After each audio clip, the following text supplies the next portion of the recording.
earth element, water element, air, fire, and ether.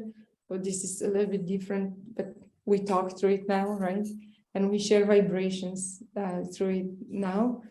But yeah, with Footsoak, you use these two, water and earth element, earth in the form of salt. And it's very effective, especially like it's really the best clearing technique for first chakra, second, third, left and right side. I mean, the whole subtle system gets cleared a lot faster with this technique. So I absolutely recommend you that you get the bucket, and then when we use this bucket, we only use it for the Footsoak. So whoever is joining and hasn't done Footsoak before, we always do Footsoak in the side room, and it's exactly as it looks on the picture. We put a fistful of salt in the water, and we can use in the beginning lukewarm water. And then later on, if we understand that our right side is too hot, we can use cooler water. If we're more lethargic and our left side is too cold, we use warmer water. So that's it. It's very simple technique, and like for about 10 minutes, 15 minutes, we can do that, and it's really nice. So yeah, try to do it. I mean, no worries. Don't feel bad that you didn't get it or something like that. And if it doesn't work out next time, it's okay. But if you can, definitely a technique we recommend. And I've been practicing for so long, and I still feel like doing it every night, Footsoak. It's like, the way you take a shower, you do Footsoak, you just clear your inner being, your subtle system with that.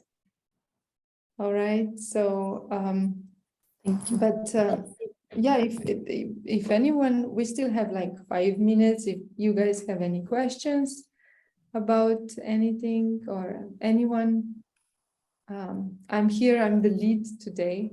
My name is Nika. So I'm here to guide meditation. We'll have a meditation, sort of short. We'll have a lot longer talk than usual of Shri Mataji's, because it's a very simply explained everything about the first chakra in that talk. That talk is about innocence, right? The first chakra's main quality is innocence. And sometimes we don't really pause to think what this really is, that this represents so many qualities in us. And it's not also like a mental or a kind of, how should I put it, quality that we say, oh, I want to be innocent, I'll behave innocently, or something like that, that we can approach it from like rational attitude, or we decide to become innocent or to do things innocently. It's a lot, I mean, easier and much more effective, and probably the only way we can do it is by clearing the first chakra, and then this innocence becomes our natural state of being. So it's not that we tell ourselves what's right and what's wrong and what we can do and what we cannot do, but we develop a sort of wisdom through which we simply know how to live our lives, what decisions to take, even logic, simple, plain logic, that we can have.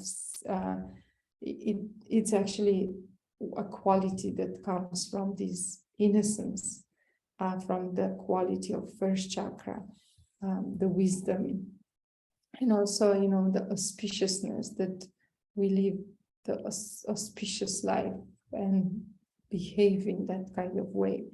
Of course, this quality of first chakra is always completely expressed in children, little children.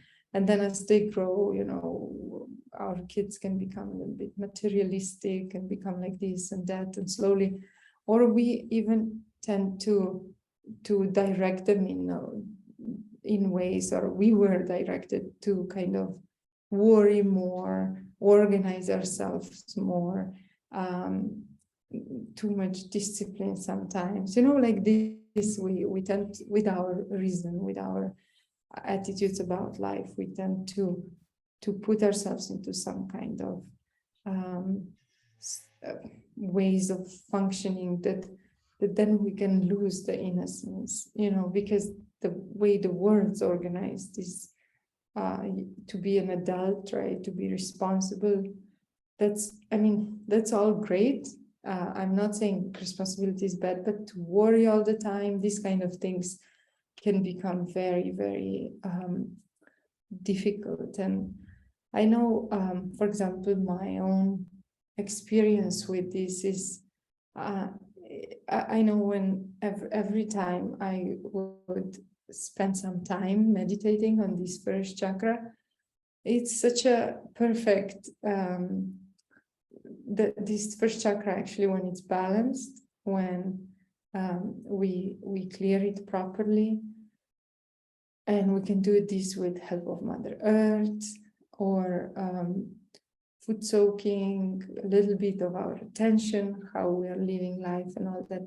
But it's very liberating. It's extremely liberating to be in this kind of, having this chakra flowing well, versus when we don't, like when we get, too much in the worries, seeing too many problems, allowing our negative thoughts to take over, getting out of balance, not being harmonious and all that. And this first chakra has a great power to keep us harmonious and balanced, and helps us overcome all sorts of problems and negative attitudes that we can have towards ourselves or towards others. And in general, when this first chakra is strong, we can really just continue on, opening the rest of the chakras. Our Kundalini has such an easier job to do it, and our Kundalini can flow much more strongly. So today we'll bring our attention to that part of our this meditation, and we'll have quite a long talk of Sri Mataji's about it. So I'm not gonna go explaining too much more, because I'm, when we meditate with the talk, our chakras clear also, and it's also so much better explained, I think. So we'll start our meditation for today.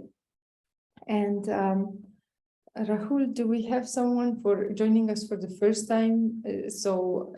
I need to explain about raising Kundalini, putting the bandhan on, or shall we just start? I see Maya. Probably she can tell if she is joining first time. No, I've been here before, so. Okay, perfect. All right. Okay, so we'll be, so no need to explain, you know how to raise your Kundalini and do bandhan, and you also know all about Footsoak and how to get it ready. And I hope you all have it ready, so we can just start. So we'll place our palms opened up on our lap.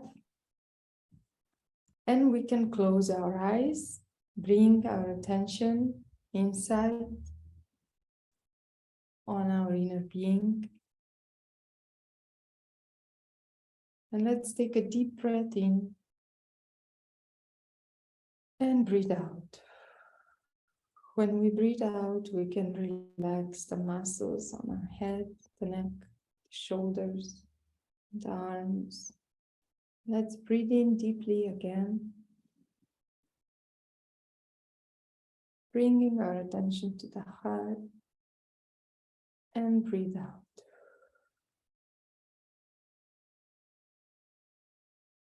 So now let's together raise our Kundalini and put ourselves into Bandhan.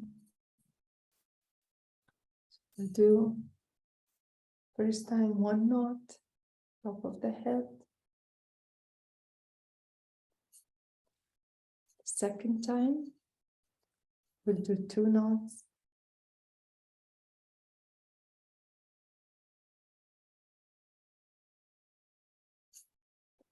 And the third time, we'll do 3 knots.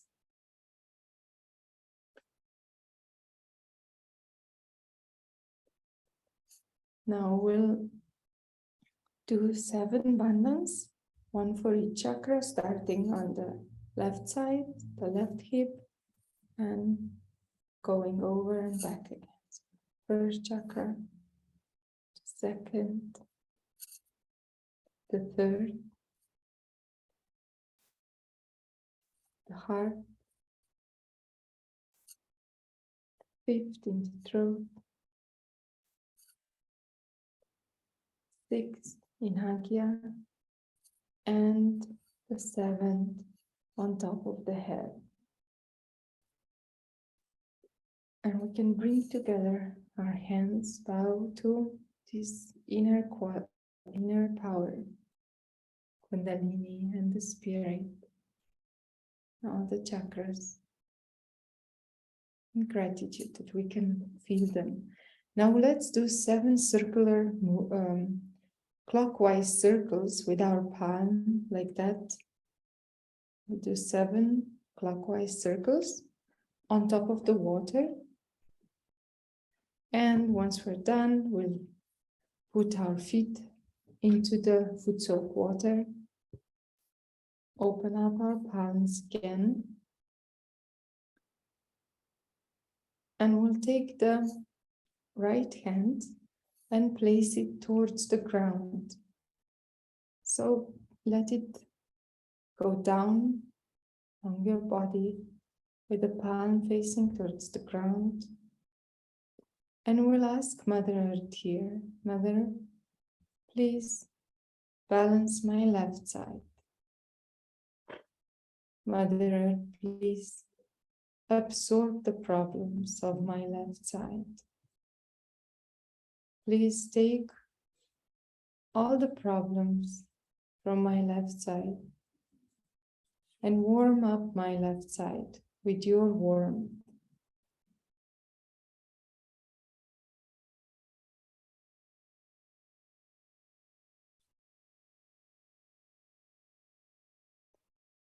Please remove any kind of fears and feelings of guilt or unworthiness.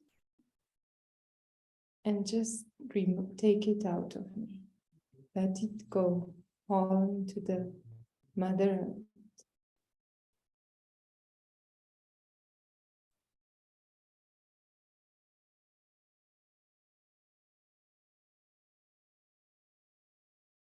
Mother Earth, please pull out of me all lethargic attitudes, the laziness, all the extreme emotions.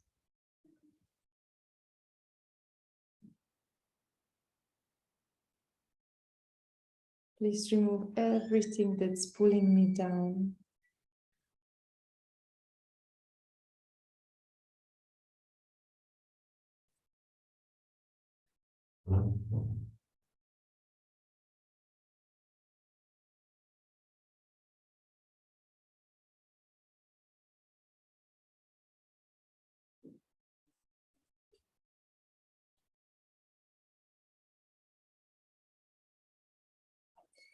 We'll change our hands now, bringing the right hand to the lap and taking the right hand up into the air towards the sky,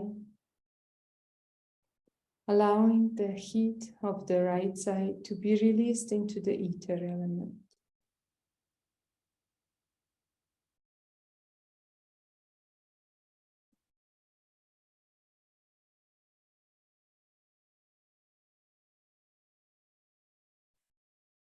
We can ask here our Kundalini power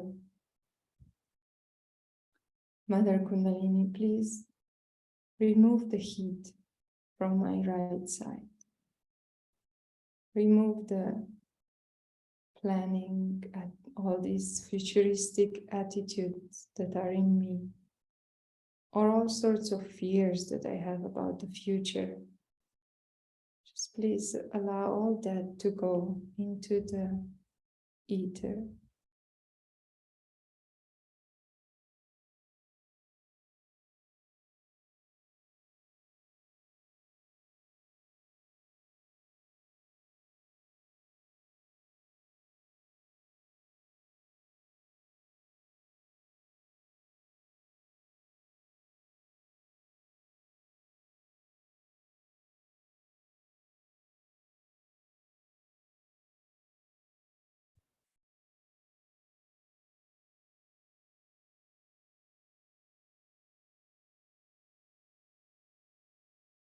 And please remove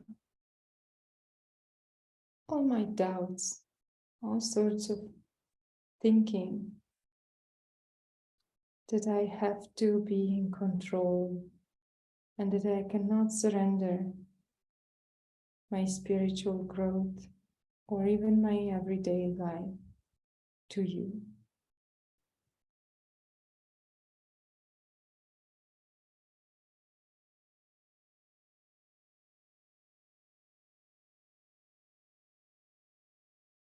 Now we'll take both hands towards the ground.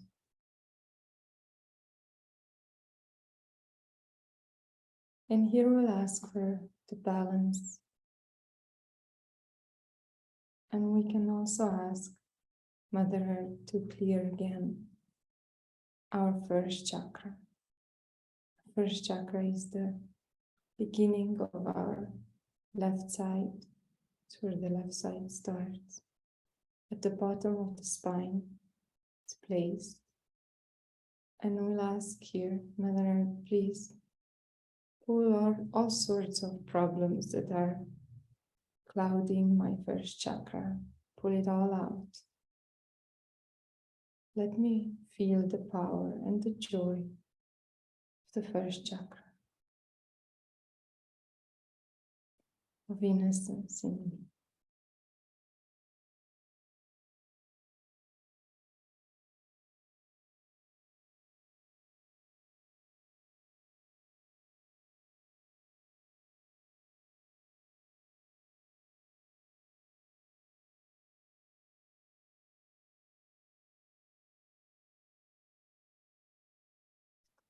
Mother Earth, please remove all obstacles that don't allow me to enjoy the innocence in me and in others.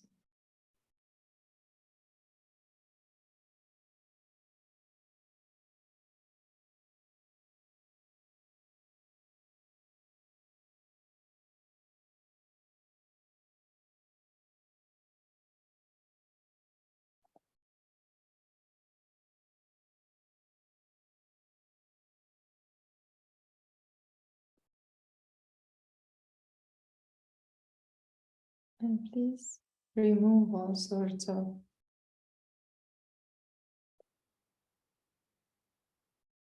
problems that I have there that don't allow me to overcome my own negativity or negativity that comes from outside to me.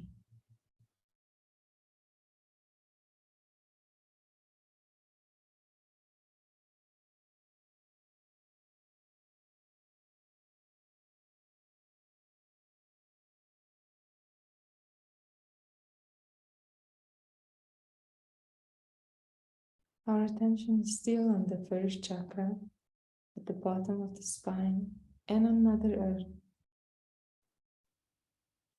And we can here again ask for wisdom.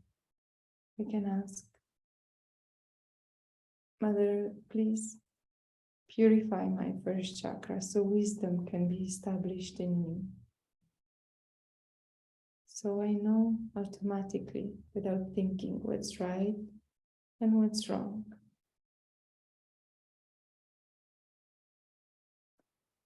and what's true and what's false.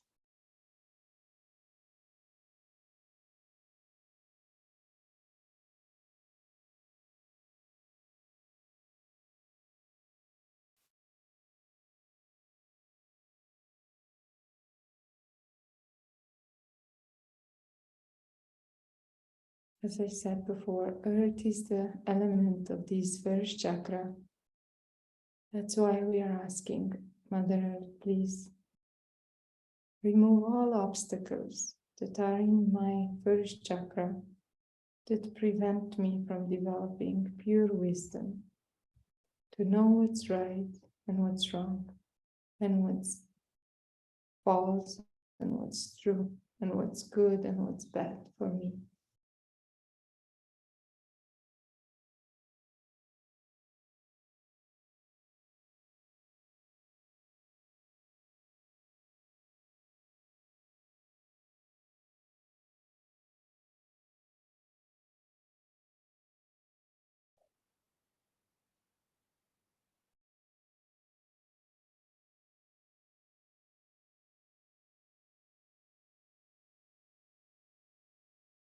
And Mother Earth, please, even further purify my first chakra so I can again be fearless, just like a little child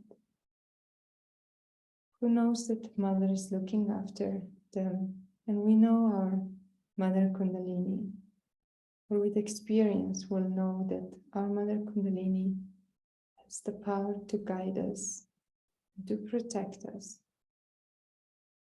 So here we'll ask, Mother Kundalini, please give me this experience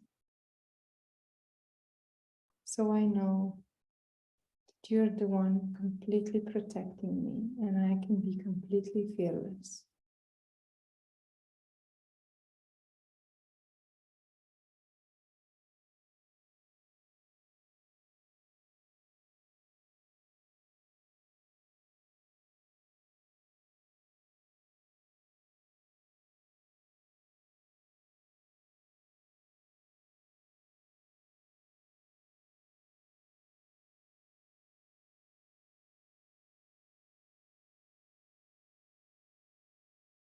And ultimately, Mother Kundalini, please may my innocence be so strong that my awareness of collective consciousness can be completely established.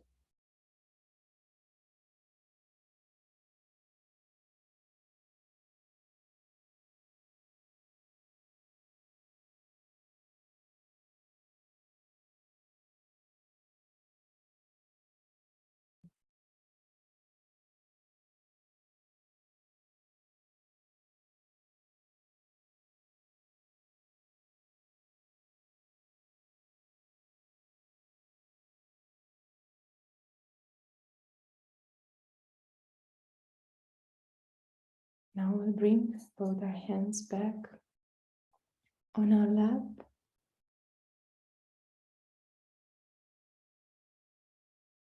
Let's take the right hand and place it to the heart chakra. We'll take a very deep breath in. Slowly fill the lungs in and full of air, and hold the breath. Slowly exhale through the mouth. And again, inhale through the nose.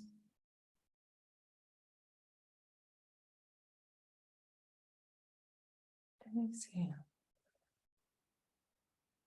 And here we'll ask, Mother Kundalini, please come into my heart chakra.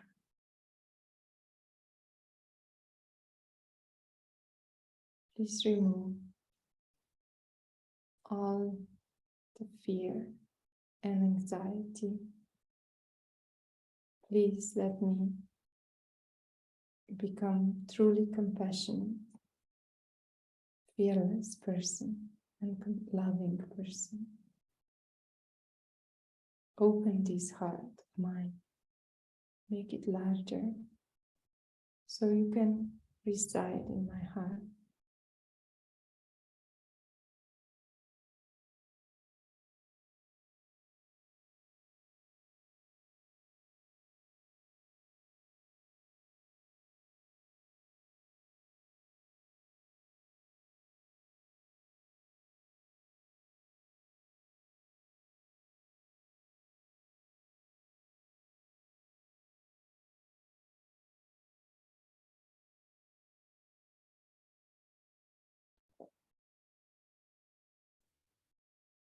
Let's bring our hand now to the forehead. Let's wrap around the forehead. The hand lean slightly forward, and here we'll simply say, I forgive. That's how this chakra is open. By not forgiving, by allowing these disturbing thoughts to roll around our brain, our thought, our mind.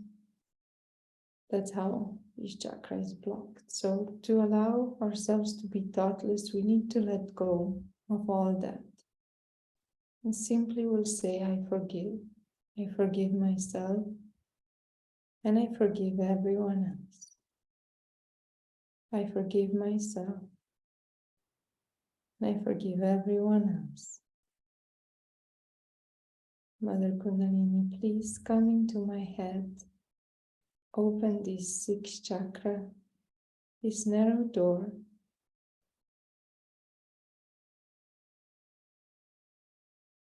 And again we'll say, I forgive myself. And I forgive everyone else. Just let go of all such thoughts. Allowing for ourselves to have these moments, no thought established in our head. For this myth of ego and superego to move aside, to give us some space to be thoughtless. I forgive.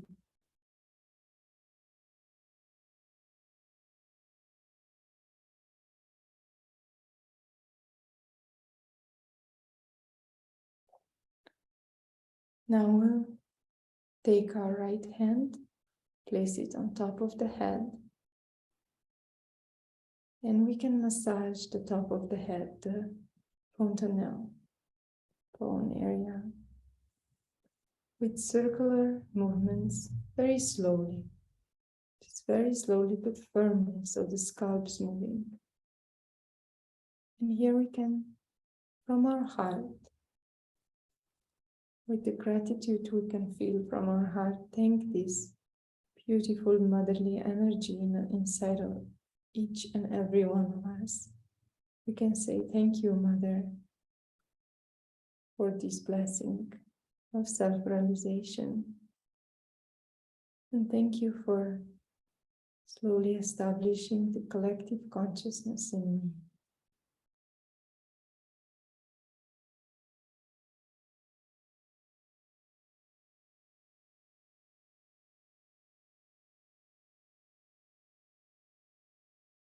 And thank you for this connection with all-pervading power. It comes from your awakened state.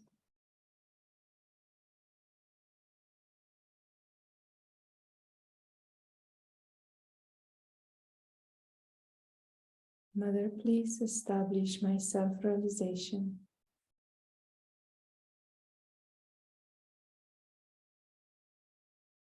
Now we can see slightly above the head. We can feel with our right hand, if we feel our Kundalini strongly above our head. Now we'll change our hands and see with the other hand.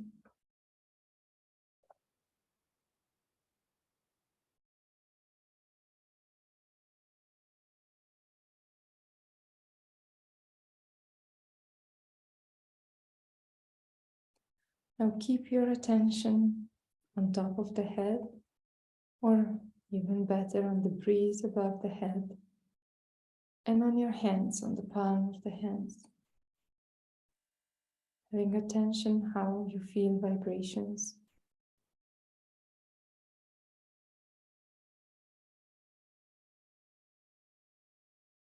Allowing ourselves to be thoughtlessly aware. So not to think.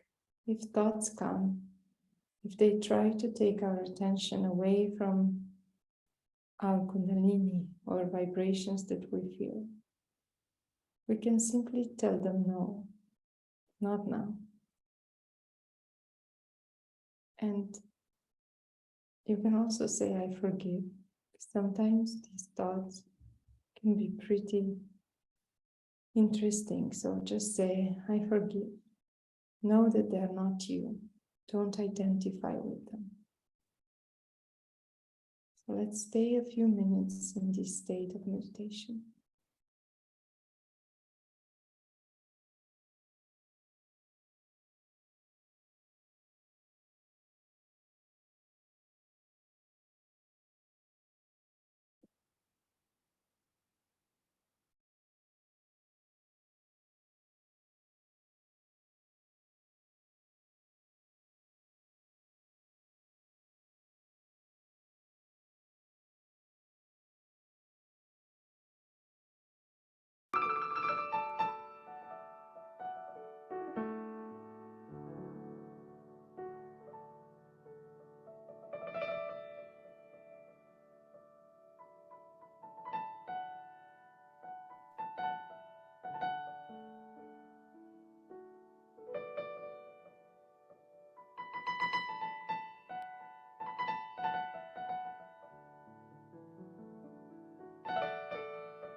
So we'll now slowly open our eyes and we'll finish this part of Footsoak. So just rinse your feet with the water and then dry them with your towel. Just put your Footsoak at the side. We always finish our Footsoak with the 7 clockwise circles, blocking the problems to stay inside the water. And then once we're done, we'll pour the water to the toilet at the end of our meditation, so we don't get too much, out of meditative state. So just continue now. When you've done that, you've washed your feet.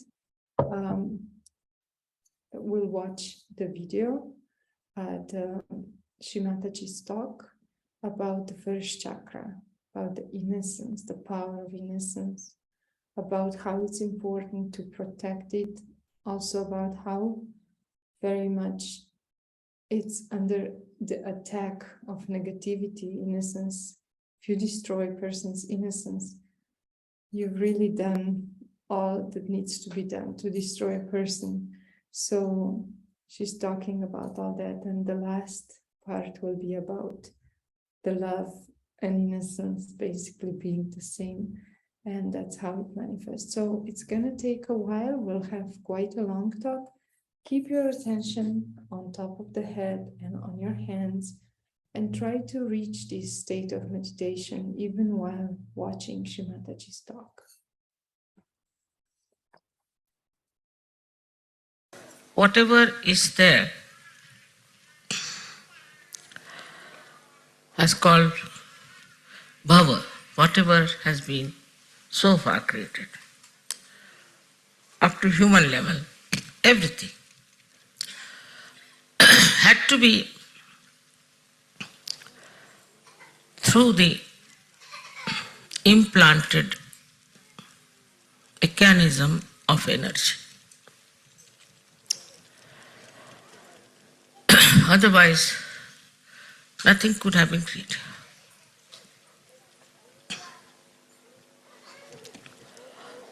If you go into the matter, say sulfur dioxide, then sulfur and oxide go on deep into it till you reach the state when it is a molecule. Then you see these atoms of sulfur and oxygen, they oscillate. They oscillate with a frequency. There are 3 types of frequencies they use. Now imagine in the molecule, think of it. In the molecule of a substance, there is an energy which is acting. Now one may say that why should be in matter there is energy? One can ask a question, why there should be energy in matter?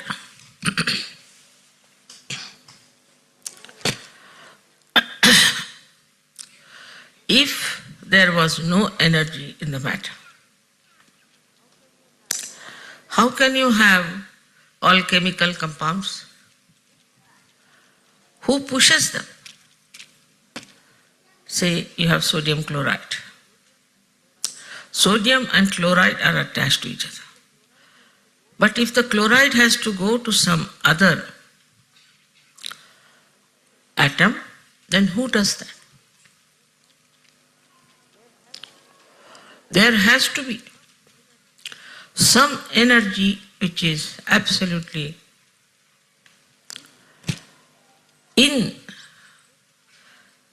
built into matter. Now we may say,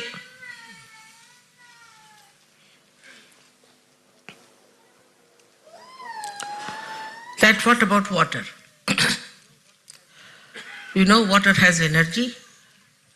That's how we have hydrostatics. Even coal, even stones, all of them have got energy within themselves. And it is all controlled by the principle of Sri Ganesh. So though he's such a small, tiny little child, how great is his work and how much he has to work out. Now from matter you move, say, to living plants, then to animals, then to human beings. And everywhere his energy works. At the level of matter, they might call it electromagnetic. But potentially it is the energy of Sri Ganesh, which is electromagnetic at that point. Then it starts evolving, growing. That's how we have different stratas of energies that we see in different growth of the evolution.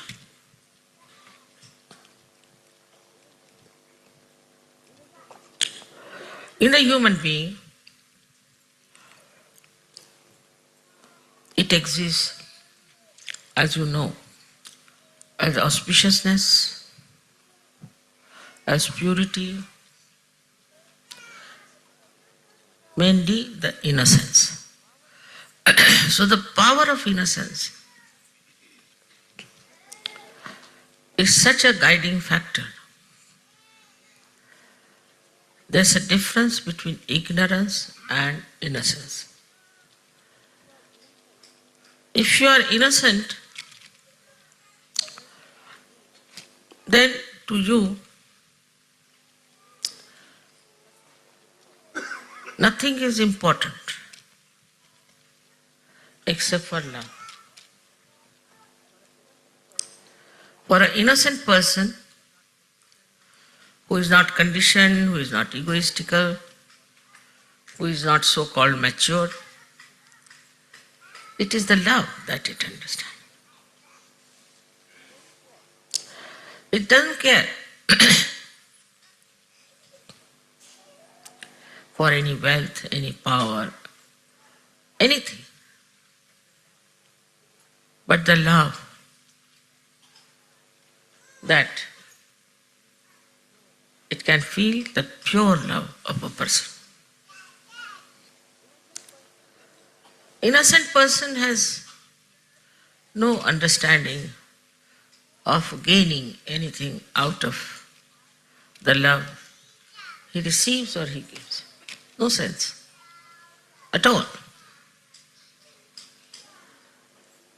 Innocence is the basis of all the dharmas. If you have no innocence, you cannot follow dharma. Because if you are dharmic, it is maybe a mental attitude, maybe egoistical, maybe because you are born in a religion, because somebody has told you about it. It's going to be very superficial. Unless and until it is embedded in the quality of innocence, dharma has no meaning. In that state, you are dharmic. You are beyond any thinking about it, of any deductions about it, but you are dharmic. You cannot be a dharmic. You cannot be. As if the manifestation of innocence is morality.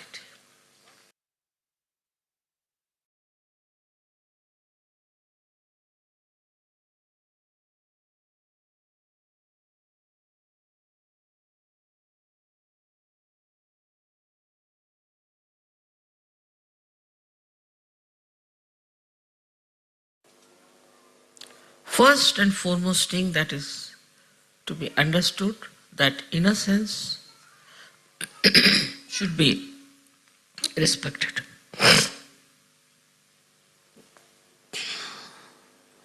Looked after, nourished and protected. That's why I'm very particular about the children. Children should not be exposed to the public. We should not try to make photographs out of our children and expose them in the newspaper or give them for advertisement or anything like that. It's a very wrong idea to expose your children.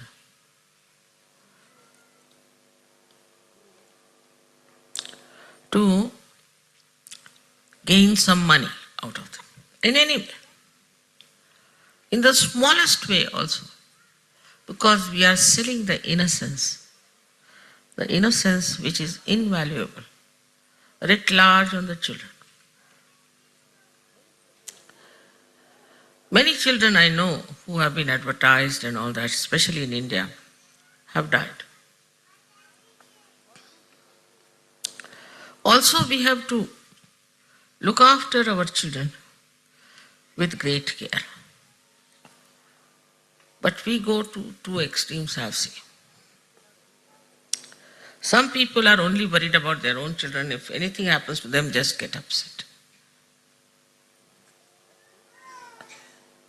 That means you are respecting your child because he's your child. But if you are respecting him because he carries innocence with him, then you have to respect every child. And understand every child. What they talk, what they say, how they behave. Luckily, you all have got children now who are born realized.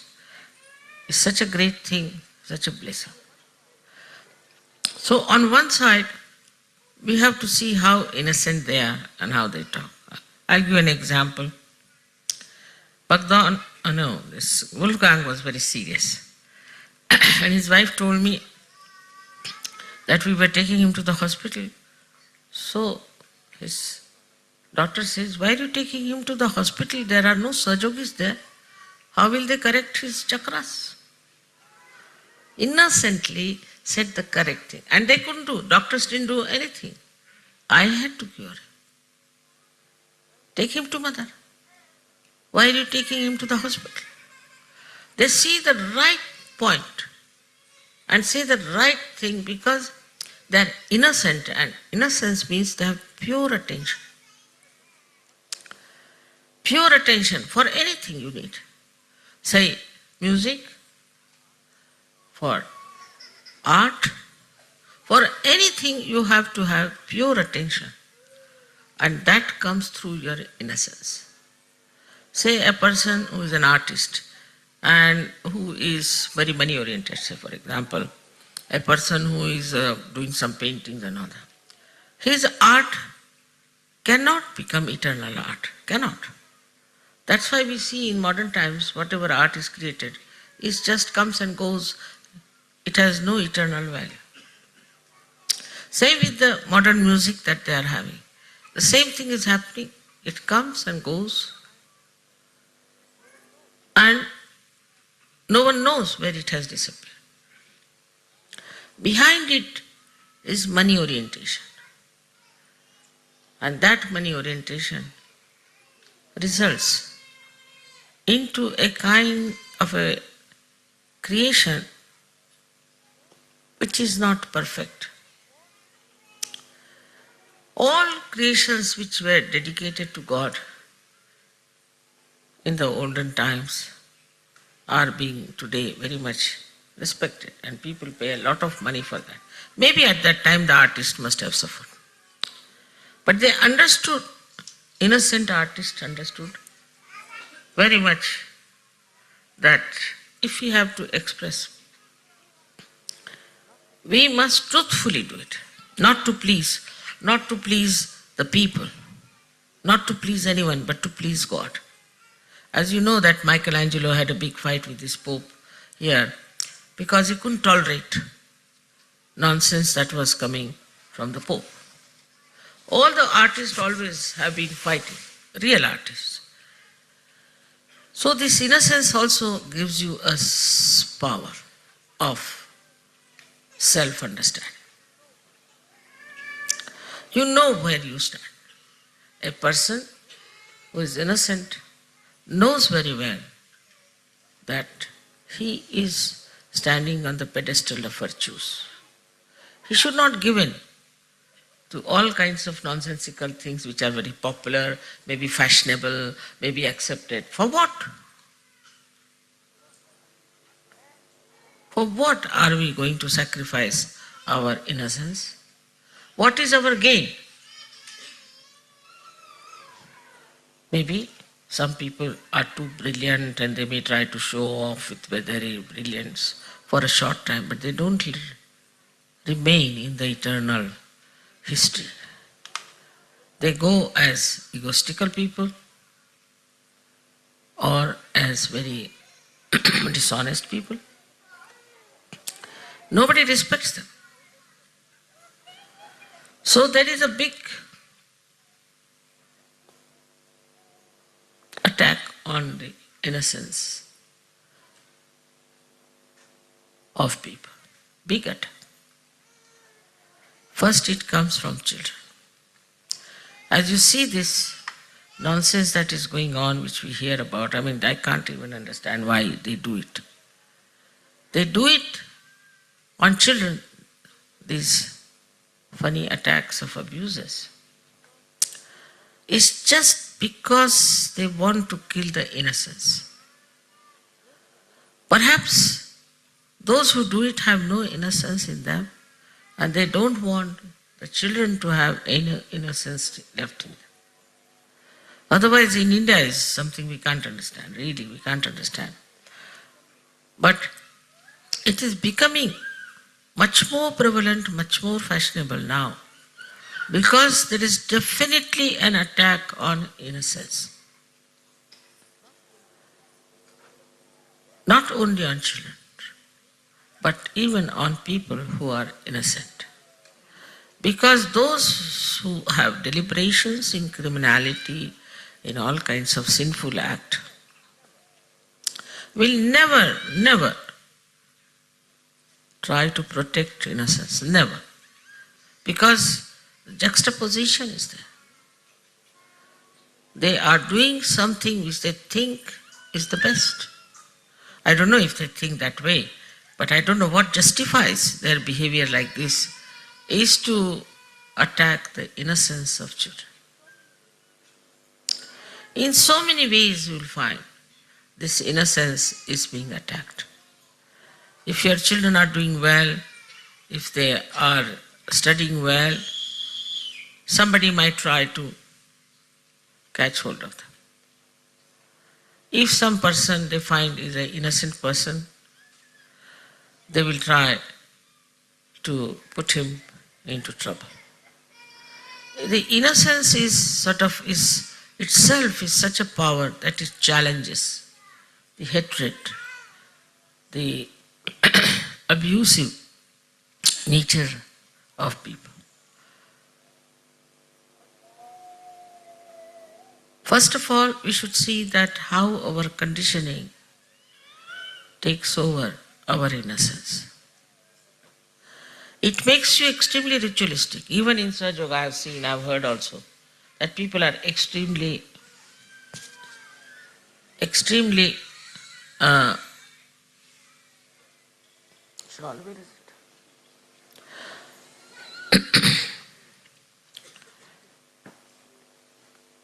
ritualistic. Now the ritualism is like this, that you have to say something 3 times, you say 3 times, 7 times, like tied up people.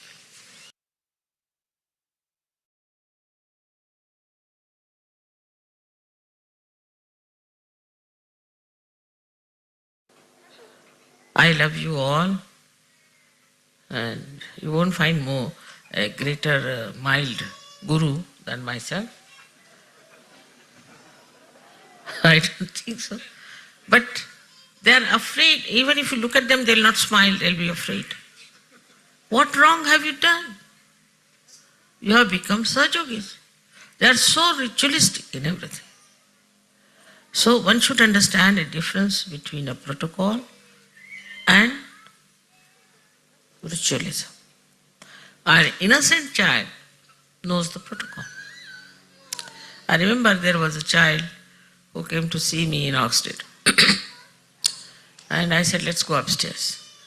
So it was a small little staircase of wood. He said, what? Is she going to go up without a red carpet? This came into his head. You see. So for children, you see, innocent children, the worship, everything is not ritualistic. It is heartfelt. You feel it from the heart.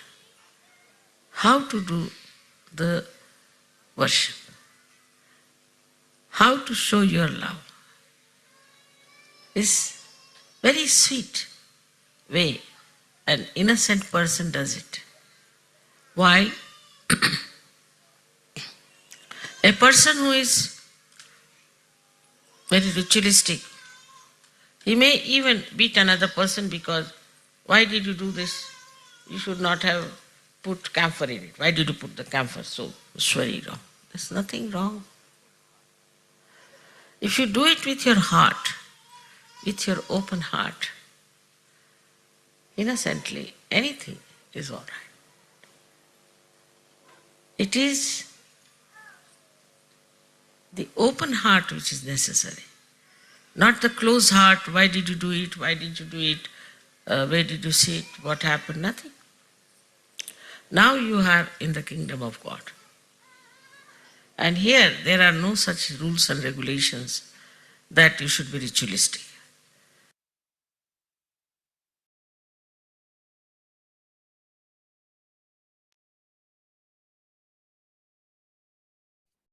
So we'll now close your eyes.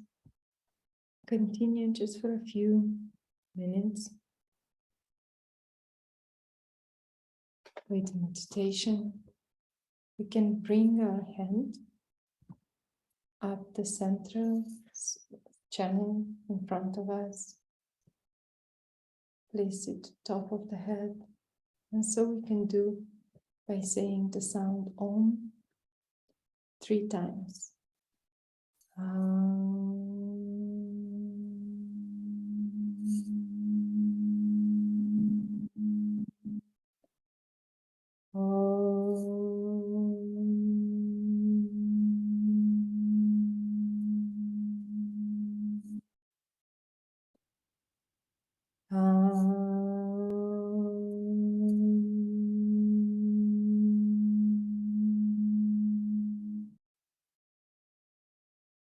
Let's keep our attention on top of the head, on our hands.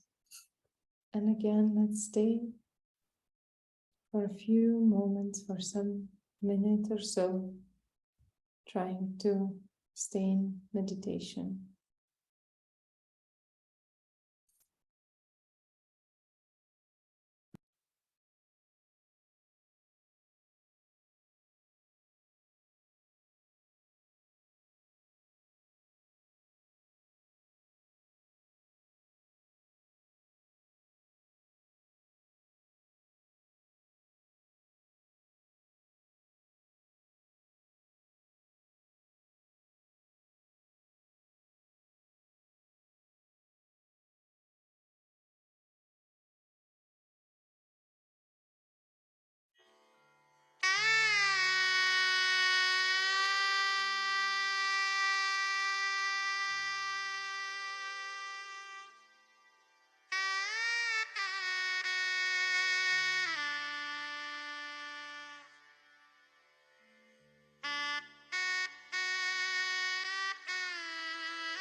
Now we can slowly open our eyes and we'll wrap up today's meditation by raising our Kundalinis and putting ourselves into Bandha. We'll do 3 times. Raising of Kundalini. Second time we do 2 knots. And the third time we do 3 knots.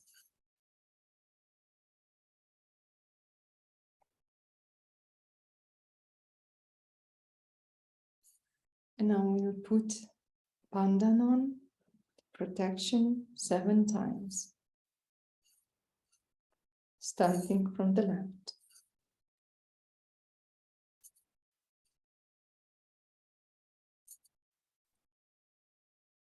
And allow your attention to be on the chakra you're putting Bandhan on.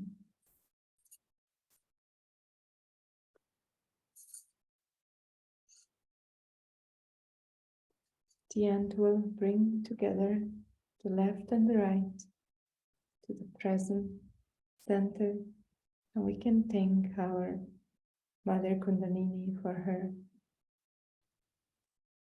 beautiful work and cleansing that she does for us and guidance. And also we can thank Shri Mataji to bring us to the place, to give us this knowledge of how to be connected to our Kundalini, to the all-pervading power through our Sahasrara, and to give us all this knowledge about the chakras, how to help ourselves, how to know ourselves. So that's it for today. If you feel you are in a beautiful meditative state, not much thoughts running around, just you feel free to sign out as we are done with meditation session. But we do have now time for questions and answers. So if there's something on your mind or you want to share an experience, we'd really love to hear that.